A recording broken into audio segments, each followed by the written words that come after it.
Yesu ashimwe nshuti za Resi Therapete. Imana ibaha umugisha cyane cyane wowe wahisemo gusenga ubudasiba. Imana ntizasibe kukumva ndetse no kukumvira. Ijambo ry'Imana rirambwira ngo dusengeshe umwuka iteka kandi dusenge mu buryo bwose bushoboka. Senga ubudasiba, umwuka yatuyoboye gusengera mu ijambo ry'Imana. Twibukiranye ko mu ijambo ry'Imana ariho hari amasezerano yacu, niho hari ubutunzi bwacu, niho hari ubuzima bwacu. Iyo usomye ijambo ry'Imana warangiza ukarisengeramo, uba ufashe ibidafatika ukabigira ibifatika, uba ufashe ibitagaragara ukabigira ibigaragara, uba ufashe isezerano ryawe ukaryambika umubiri, uba ufashe ubutunzi bwawe ukabwambika umubiri. Niyo mpamvu natwe tugiye kujya tubikora buri munsi. Tuzajya dusoma ijambo turisengeremo, tuzahera mu itangiriro kugeza mu byahishuwe. Umwuka azatuyobora buri munsi uko tuzajya dusenga ubudasiba. Ntuzasibe, ntuzacikwe no gusohorezwa amasezerano yawe yuzuye muri kino gitabo cya Bibiliya mu izina rya Yesu. Reka uyu munsi dusengere mu itangiriro igice cya 17 cyose turagisoma tukirangize mu izina rya Yesu. Isezerano ryacu ry'uyu munsi niho riri kandi niho riri busohorere. Njyewe ngiye gusoma kuva ku murongo wa mbere kugeza ku wa 8. Haranditse ngo Aburahamu amaze imyaka 49 avutse, Uwiteka aramubonekera aramubwira ati, ni njye Mana ishobora byose, ujye ugendera imbere yanjye kandi utungane rwose.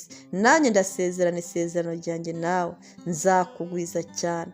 Aburahamu arubama, Imana iramubwira iti, dore isezerano ryanjye ubwanjye ndariguhaye, nawe uzaba sekuruza w'amahanga menshi, kandi ntuzitwa ukunda Aburahamu, ahubwo wiswe Aburahamu, kuko nkugize sekuruza w'amahanga menshi.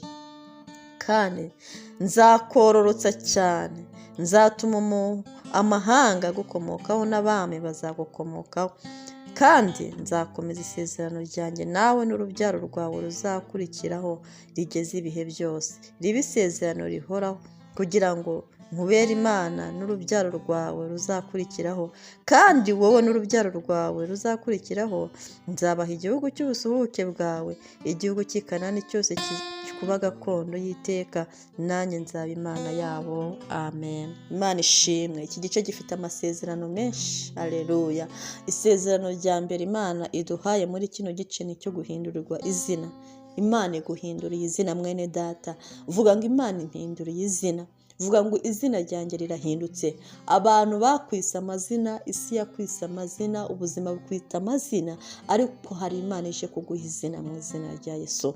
Imana iguhaye izina rishya ritigeze ryitwa undi muntu wese uwo ari we wese ku isi. Imana iguhaye izina rya original. Imana iguhaye izina riri special.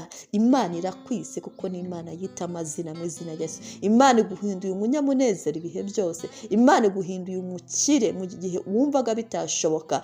Imana iguhinduriye amateka mu izina rya Yesu, byatuze akanwa kawe. Iri ni isezerano ryawe ry'umunsi Imana iri gusohozeho mu izina rya Yesu. Iri ni isezerano riri muri kino gice ngo amahanga yose azagukomokaho, ndetse ngo n'abami bazagukomokaho, kandi ngo Imana iguhaye gakondo.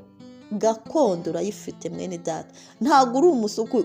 Iguhaye gakondo, iguhaye ubuzima, iguhaye ubutunzi, iguhaye ibifatika, iguhaye igihugu cy'i Kanani. Igihugu cy'i Kanani ni Kanani ni ahantu hapresenta ubukire, hapresenta ubuzima burimo byose, hapresenta la prosperite, hapresenta abondance.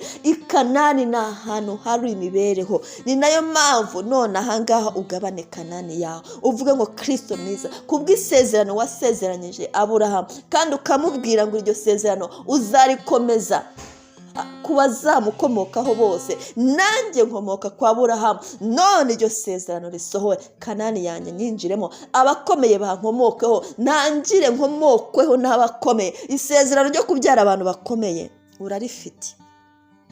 Ubwira Imana ngo noneho ndabyara abakomeye, kandi nabo nabyaye bahinduka abakomeye, ngo uzabyara n'abami. Haleluya. Ngo n'abami bazagukomokaho. Ahantu hanshimishije cyane. Uyu munsi ngiye gusengera abana banjye bazaba abami. uyu munsi ngiye gusengera abana banjye bazaba abantu bakomeye kuko ni isezerano ryacu. Imana yarisezeranyije Aburahamu kandi ni Imana isohoza isezerano. Nanjye ndinjira mu baragwa b'iri sezerano ryo kubyara abami, ryo kubyara abakomeye, kandi ndinjira mu isezerano ryo gukira no gukomera, ndinjira mu isezerano ryo kororoka. Imana ihinduye izina ryanjye ku buryo abazankomokaho ari abantu basanzwe, aho ibyo nzabamo ari ibidasanzwe, ubuzima bwanjye ari ubudasanzwe. Ndabyizeye kandi ndabyakiriye mu izina rya Yesu, nawe ubyakire.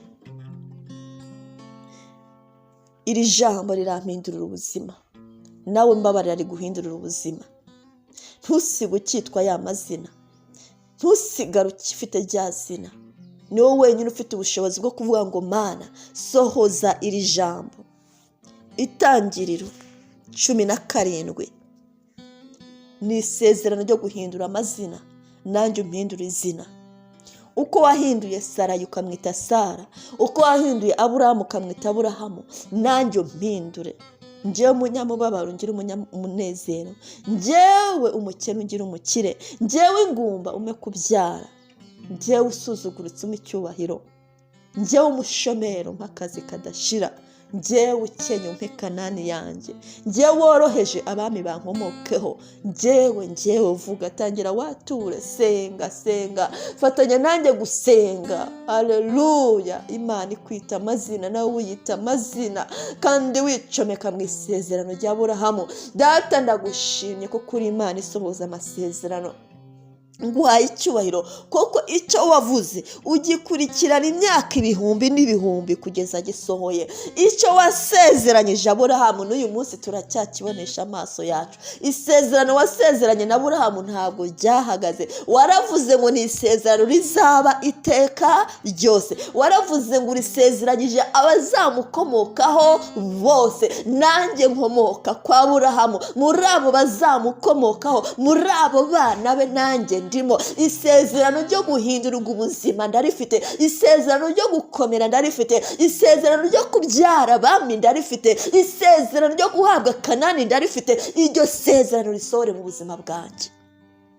Ubuzima bwo gukena ntabwo buri mu isezerano wasezeranyije na Aburahamu. Ubuzima bwo kugwingira no kubabazwa ntabwo buri mu isezerano wasezeranyije Aburahamu. Ubuzima bw'amakimbirane, ubuzima bw'imibabaro n'amadeni n'amatiku n'imivumo ntabwo biri mu byo wasezeranyije Aburahamu. Wamusezeranyije gukomera, wamusezeranyije kororoka, wamusezeranyije kugwira, wamusezeranyije kugira imbaraga n'igikundiro n'ubushobozi. Ibyo ni byo wamusezeranyije. Nanjye ndabigabanya uyu munsi. Umugabane wa Aburahamu ngereho, isezerano rya Aburahamu risohorereho, njyewe n'abazankomokaho. Mu izina rya Yesu wa Nazareti ndinjira muri iryo sezerano, ndakira iryo sezerano. Abana banjye bazaba bakomeye, abana banjye bazaba badasanzwe. Mbaturiyeho ubwo bushobozi bwo kuba abami, mbaturiyeho ayo mavuta yo kuba abami, mbasize ayo mavuta yo kuba abami mu izina rya Yesu wa Nazareti. Kandi turinjira muri gakondo yacu y'i Kanani, turava mu bukene twinjire muri Kanani, turava mu buzima busuzuguritse turinjira muri abondance yacu y'ubukire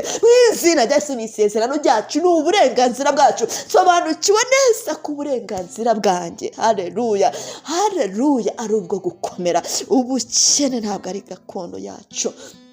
Twebwe abana bo kwa Aburahamu turabakire, twebwe abana bo kwa Aburahamu turamenyekana, twebwe abana bo kwa Aburahamu turakomera, twebwe abana bo kwa Aburahamu turamamara, twebwe abana bo kwa Aburahamu dufite amazina mashya, twebwe abana bo kwa Aburahamu. Haleluya. Ntidukorwaho kuko ntabwo dusanzwe. Isezerano ryacu nirikuka. Imana yacu habwa icyubahiro mu izina rya Yesu. Ndagushimye Papa. Haleluya. Habwa icyubahiro. Ndagushimye kubw'isezerano ryawe ngiranye nawe uyu munsi. Ndagushimye koko ribaye renovero, ndagushimye koko rikangutse, ndagushimye koko rigiye kunkorera ubuzima bwanjye bwose. Amavuta ari muri rino sezerano ankorera ubuzima bwanjye bwose. Kuva none ahangaha ninjiye mu gihango wagiranye na Aburahamu, ninjiye mu isezerano wagiranye na Aburahamu, ninjiye mu butsinzi wahaye Aburahamu, ninjiye mu buzima wahaye Aburahamu. nakiriye ubutsinzi wahaye Aburahamu, nakiriye ubuzima wahaye Aburahamu, nakiriye Kanani yanjye, nakiriye gukomera kwanjye, nakiriye izina rishya, nakiriye amateka mashya, nakiriye ubuhamya bushya, nakiriye ibyiyumviro bishya, nakiriye Uwiteka Imana Nyiringabo, ibyo wavuze kuri Aburahamu byose binsohoreho mu izina rya Yesu, amen.